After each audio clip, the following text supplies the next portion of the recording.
So first of all, I just want to start off with how I got started in game development, because I was working in a big corporation beforehand in this 9 to 5 job where you just go, and it wasn't too bad, to be honest. It was pretty good. I learned a lot. But I started basically because I had one super bad day at work, and I got home, and I just Googled how to make a game, because I was like, I like games, I played games. I'm not like super fanatic about games, but I played them and I like them. And it can't be that hard to make games. It is like the 21st century. So I just Googled it, and ever since then, I just didn't stop. And eventually, I quit my day job, and I started working on my own game, and here I am today, talking to you guys. And what was that day? What was that day? Yeah. I've buried that deep somewhere in my mind, so let me just pull that up. Probably like 2019, and then I quit my job in 2020 after COVID and stuff. So I prepped for like a year before quitting my job. So yeah, as I said before, my name's Jordan. What I forgot to mention is that before punching into Google how to make a game, I had no coding experience whatsoever. I studied like architecture, which I disliked very much, and I moved into like a marketing role in this company that I was mentioning. I released my first commercial game for Steam and the Nintendo Switch. We even made a physical copy for the game, which is absolutely insane considering that, I started this 5 years ago. And what's even more insane is I ran the numbers today, and I've sold 150,000 copies. Normally I don't run the numbers because it gives me anxiety, but that is a big number. And now I'm working on my second game called Rusty's Retirement, which I actually have a shameless plug here for my first game, and a shameless plug for my second game. So Rusty's Retirement is the most bizarre concept. It's an idle farming game that sits at the bottom of your screen where you do other things. And I thought it was a stupid idea, okay? Put it onto Twitter and stuff like that, and people love it. And it is much more popular than my original game. Yeah, but I'm primarily today I'm just going to talk about my original game because that's what's like already been proven to be successful. We still have to find out how well this is going to go, but initial signs are pretty good. Topics to cover, so just a quick outline on what I'm going to talk about in the presentation. This is really just about how to get started, because it is difficult to get started, and I kind of want to humble you a little bit, because most people want to be like, I want to make the next big MMORPG where you can do anything you dream, and you're probably not going to do that. So first of all, we need to identify what skills you have. Second of all, when you're planning your game, you need to keep it dead simple. And then lastly, like Anne just mentioned before, you actually have to finish a game. Otherwise, essentially, you don't really have a game. You just have something that's half made. So, identifying your skill set. What are you good at? And apologies in advance for the office gifts that are spread out throughout the whole presentation. So, what are you good at? You have to really kind of sit down and think about your strengths and weaknesses, like what do you enjoy doing, and what could translate into a later game. For me, I'm pretty confident in art, in animation, and world building. So I've been drawing since since I spawned into existence at 5 years old. So I've been drawing forever. Animation, I actually never did animated, but I've always been interested in the style animation. I used to make flip books when I was a kid, that sort of thing. And world building, I just like imagining a world and building it. But my weaknesses, as I mentioned before, is coding. I've never coded before. So, yeah, so that's my stuff. So then, oh wait, I just mentioned all that, my apologies. But for you, it could be that you're good at writing. So if you make really elaborate stories, or you can make good character dialogue and you're very interested in that, then there are games out there that accommodate these things, like visual novels and all these sort of things, which are simple to code, don't necessarily always need a lot of art, but can be very, Undertale, for example, has very I don't want to say bad art because that's going to get a lot of people annoyed, but it has a very unique style.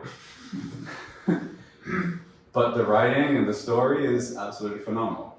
And then for other people, if you're like a programmer and you're very good at coding, then maybe a simulation type game where you can build all these complex systems would be like your jam. And most of the time, simulation games don't need fantastic art. Like that's not where players get the enjoyment from. They don't look at it and think, oh, this is pretty. They look at it and think, oh, this is like the most optimal factory setup that I can make. Like that's all they care about. So the first step to making a game is like you really have to do this kind of analysis of thinking, what is it that you can realistically do? What can you realistically achieve? Because, you know, if I was to try, I really like simulation games, for example, and my dream game would be a skate park tycoon. So like roller coaster tycoon, but for skate parks. Like that would be amazing. But I just know that my skill set is not there yet, so I can't do it. So if I take art, world building, and simple code, the game genre that I sort of landed in was Metroidvania. And for those of you who don't know what a Metroidvania is, it's basically an exploration-based platformer. On YouTube, there are probably like tens of thousands of tutorials on how to make a platformer, so I knew like my coding basis was going to be covered. So like the basic stuff that I needed for my game is just the art, which I was confident I could do. So cute and terrifying characters. This little guy over there is cute. This guy down here is pretty terrifying. Two, an interesting world to explore, something that I knew that I could build. It's just like visuals for a cool world that you explore. You see like like a robot egg, and you're like, ooh, what does it mean? And then thirdly, like what systems do I need to code in the game? So obviously you have to have like a player controller, but also there's very basic systems for a Metroidvania or a platformer, like an inventory. An inventory is just a simple check. Do I have this item, yes or no? If yes, show the item. If no, don't show the item. So, you know, simple stuff. Which leads me on to the next point, keeping it simple. So, this is like a screenshot from my game, and I think it's important to like think of how you can simplify a certain aspect to save you time and to speed up the development process, because if you make a game, there is so much that goes into making a game. So it's important to kind of think about these things before you start. And one of my big sort of time savers was taking like all the sort of foreground elements and spending time on those and making them detailed. But if I block those out, then the rest is just basically silhouettes. So like I don't have to draw like hardly any detail or anything, and altogether I think it's quite a nice cohesive sort of art style and direction. And this actually really helped my game to stand out as well. So not only was it a time saver for me, but it also helped the game to stand out. Number two, pick 2 or 3 core pillars and just stick to those.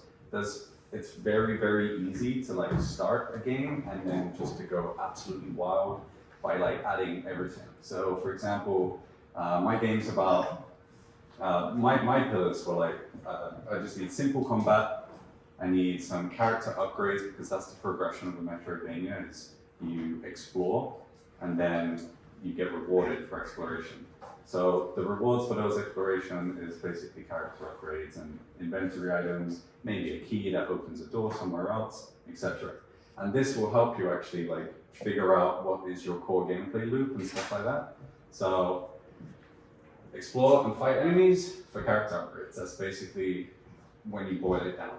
But it's very important to try and write these down somewhere because it is so easy to forget. Once you start making a game, you start thinking, oh, wouldn't it be cool to have multiple weapons, like a hammer, an axe, a shuriken, like ninja, katana stuff, and it's very easy for it to just balloon out of control. So it's nice to have these on a list so you can go back to them and think, no, I'm just going to keep it simple. I'm going to just focus on having simple combat and making it good, having character upgrades, making them good, and making sure that the player feels rewarded for its work. And 3, make a general plan. It's good to think what systems you need to build, what content needs to be added, and it's also important to think of like what is absolutely critical for the game and what's a nice to have. Like you have to kind of be very harsh on that sort of on deciding which is which. So like critical stuff in a game, in my opinion, is settings. Like if you don't have settings, at least in a big commercial game, if you don't have settings, then you know people like to rebind their keys. Like it's an accessibility option. People like to lower the volume of the game. Some people like to play without sound. Some people only want no music, but they want sound effects still. So all of these things are important. Languages are important. All these. That's like my bucket of critical. What's nice to have is, I don't know, because I can't basically cut all that out. But one thing that you want to be also is adaptable.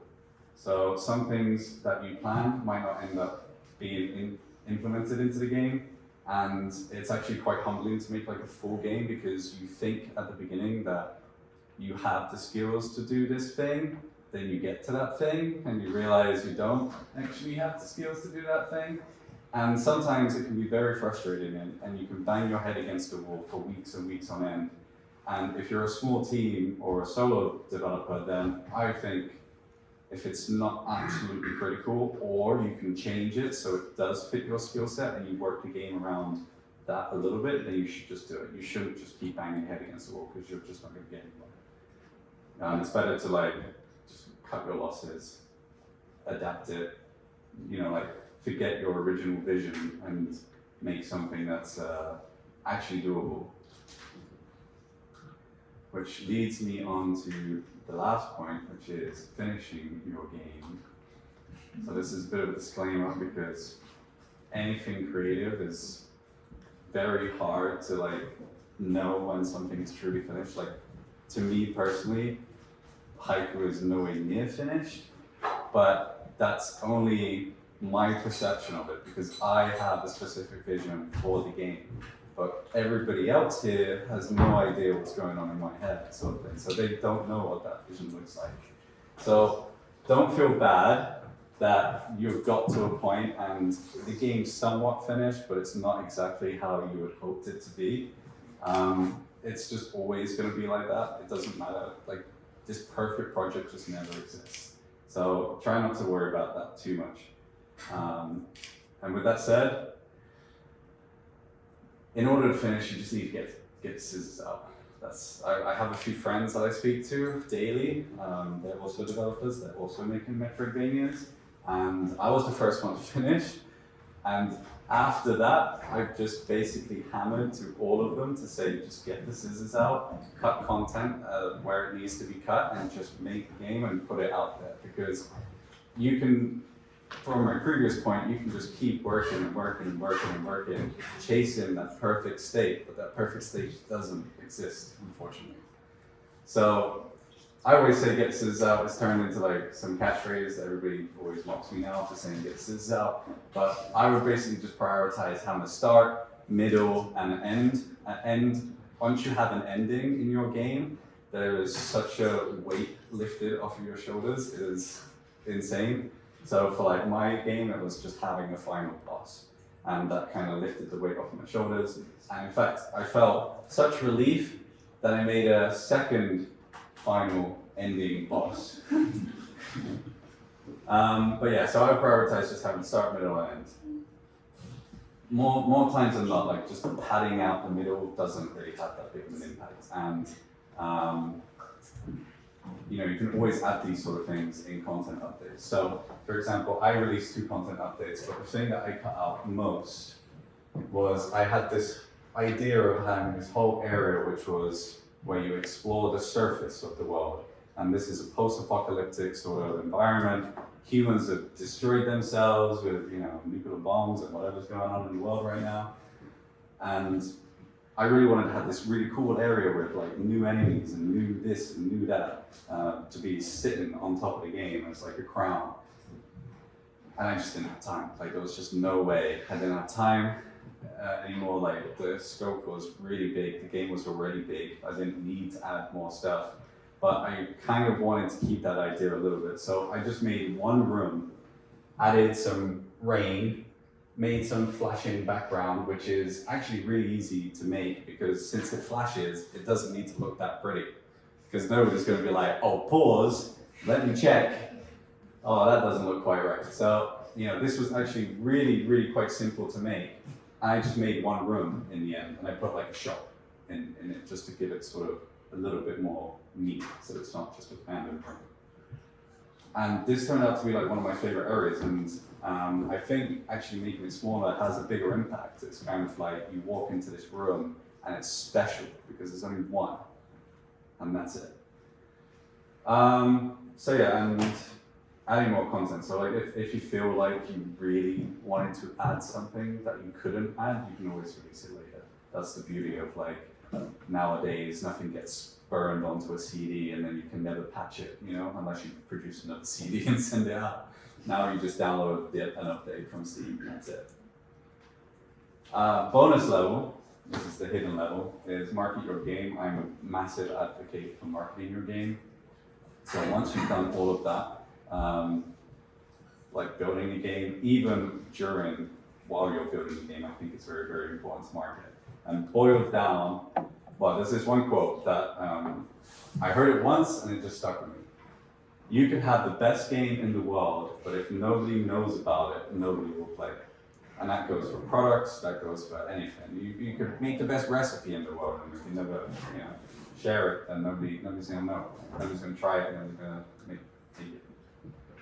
So marketing boiled down is just showing your game to the right audience. So if you're making a platformer that's exploration based, it doesn't make sense to show it to people who like Call of Duty, like first person shooters. Like it just doesn't make sense. So there's no point in your marketing to try and target those people because a lot of the times people think, oh, marketing is just showing it to everybody humanly possible, but it's not.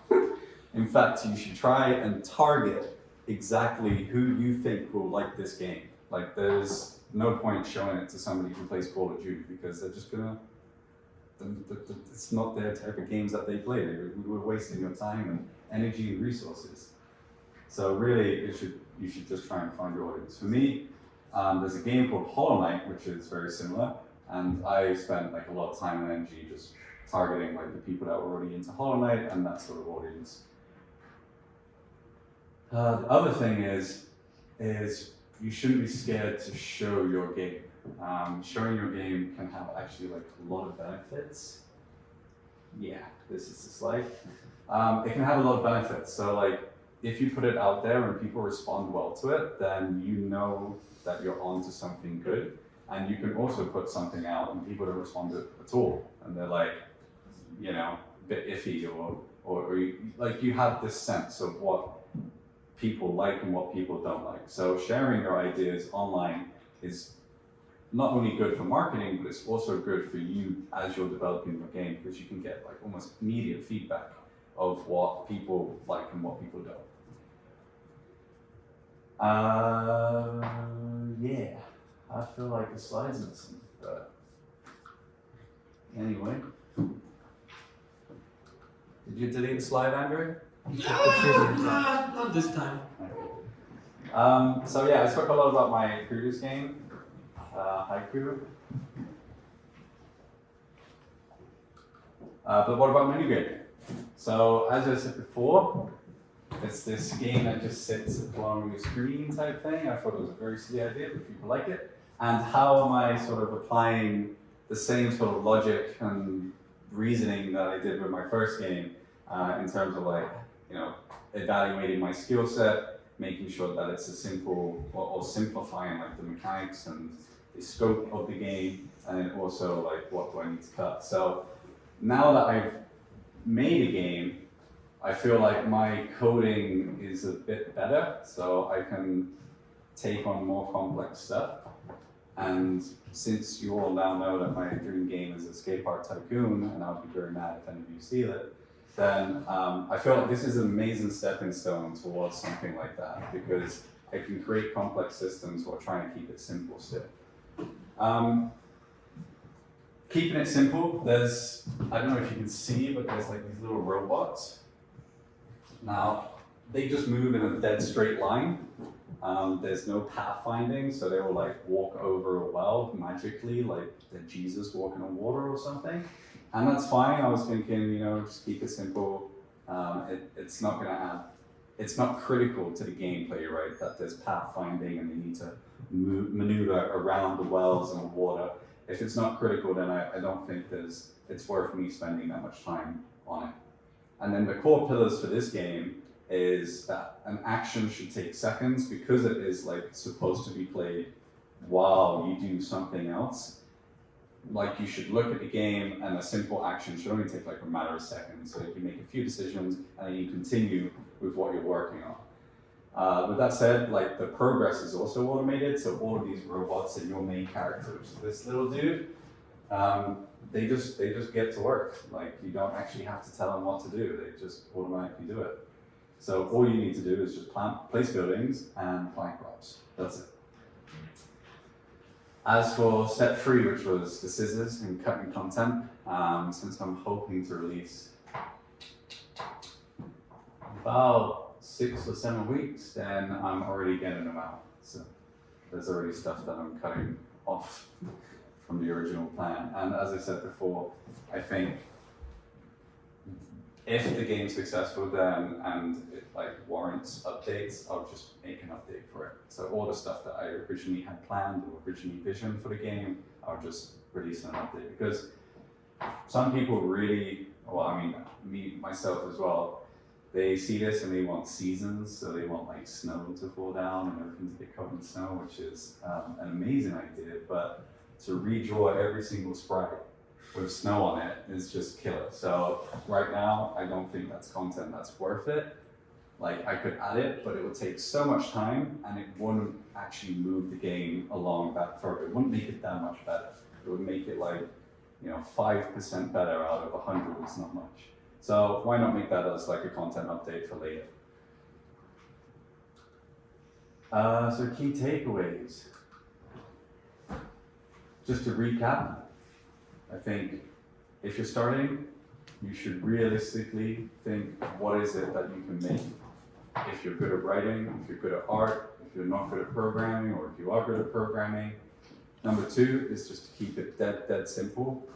Like really try to keep it simple because it will balloon out of control at some point, and you do have to like every now and then just bring it back in.